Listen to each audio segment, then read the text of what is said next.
At dawn, a developed village stirred to life. Paved streets filled with footsteps. Shops opened their doors.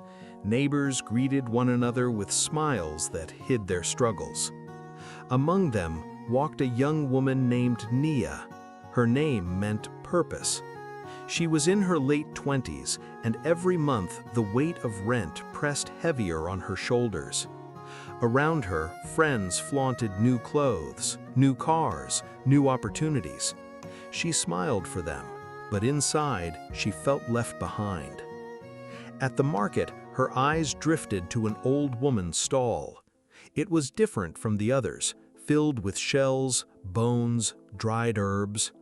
A tortoise shell gleamed under the morning sun, dark and polished like a forbidden promise.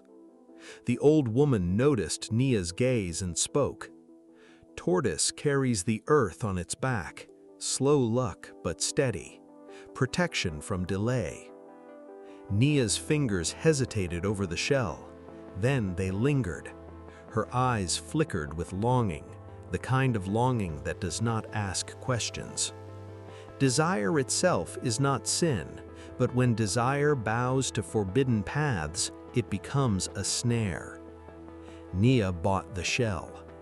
That night she placed it under her pillow. In the darkness, she whispered the words the old woman had taught her, foreign sounds, heavy on her tongue, yet thrilling to her desperate heart. Days passed, small victories came. A job interview went well, a loan was approved, a friend called with unexpected good news. Nia smiled, touching the shell under her pillow each morning. She believed it was working. But at night, dreams began to haunt her. A giant tortoise crawled toward her through thick mud. Her eyes were hollow, empty as a grave. Her feet felt heavy, chained to the earth. She tried to run, but could not. She woke gasping, cold sweat on her skin. The shell seemed to open doors, but shadows crept in behind them. Signs began to surround her, warnings she refused to see. On a bus, a neighbor read aloud from a worn Bible.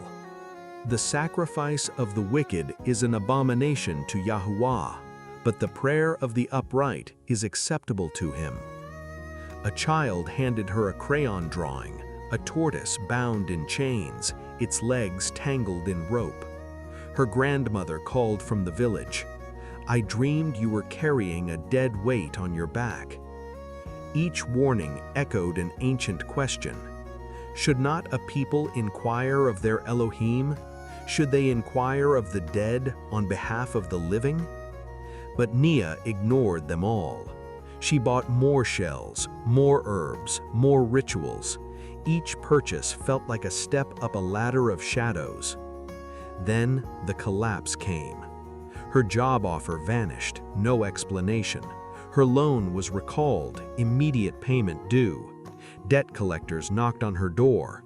Her apartment grew darker, colder. The shells on her shelf felt heavy now, lifeless, like little stones from a grave.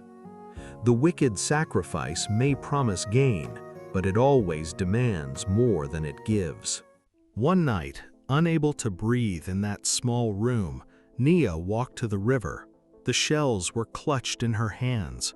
The moon hung low, half hidden by clouds. By the water stood a man, not a stranger exactly, a lesser-known villager, quiet and often overlooked. His eyes were calm, yet piercing, like one who had seen the bottom of the pit and climbed out. The villager spoke first. "You sought luck in a shell, but luck is not a spirit you can capture. Let me tell you a story." He knelt and drew in the damp sand with his finger. A path split in two. One path was narrow, winding, climbing over rocks and thorns, but it led to a bright city on a hill. The other path was wide, smooth, lined with flowers, but it ended in a dark pit. Two travelers set out. One chose the narrow way, though it was hard. He reached the city and found rest. The other chose the wide way, easy at first, but he fell into the pit and could not escape. Which traveler do you wish to be? Nia's voice was barely a whisper. I just wanted to survive. The villager did not mock her.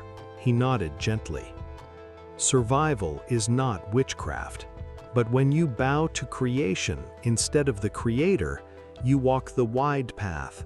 You reap chains instead of freedom. The prayer of the upright is enough. Walk in the ways of the good, and you will remain, but the wicked are cut off, and the treacherous rooted out. He pointed to the water.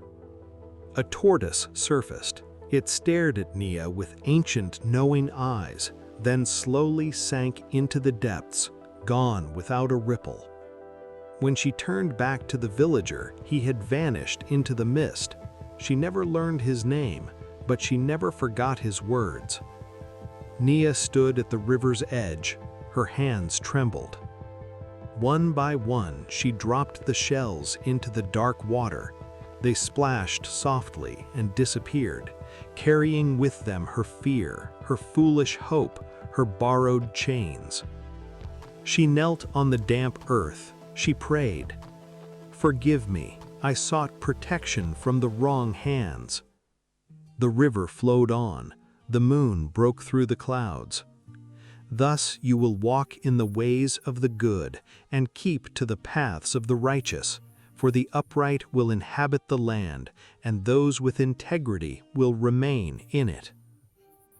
The slow road of righteousness may seem hard, but the fast road of shadows leads only to a slower death. Proverbs chapter 2, verses 20 through 22.